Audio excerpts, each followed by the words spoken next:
हेरलेतल्या धीरज दीपक लोखंडे या तरुणाला 23 जानेवारीला घरातून उचलून नेऊन गावातील शाहीर भिकाजी कोळेकर, वैभव पोपट कोळेकर, आदित्य संजय परमार, अविनाश भुजाप्पा कोळेकर, समीर हुसेन भैरुपे यांनी बेदम मारहाण करून त्याला मयत झाला म्हणून दारात आणून टाकलं, असं प्राध्यापक सुकुमार कांबळे यांनी पत्रकार बैठकीत सांगितलं. सध्या धीरज एका खासगी हॉस्पिटलमध्ये मृत्यूशी झुंज देतोय. असं असताना हातकणंगले पोलीस मारहाण करणाऱ्यांना अटक करण्याऐवजी धीरज लोखंडे यालाच चुकीच्या कलमाखाली अटक करण्याचा प्रयत्न करतायत, असा आरोप डेमोक्रेटिक पार्टी ऑफ इंडियानं पोलिसांवर केलाय.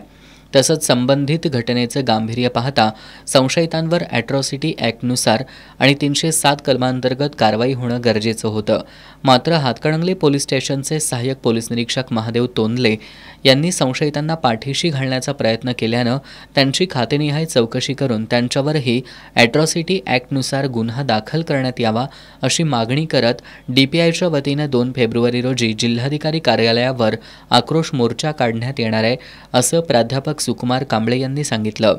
यावेळी प्रदेश उपाध्यक्ष नंदकुमार नांगरे, हातकणंगले तालुकाध्यक्ष विकास अवघडे, जिल्हा सल्लागार भिकाजी अवघडे, वडगाव शहराध्यक्ष सुरेश आवळे, बाबासो गावडे आदी उपस्थित होते.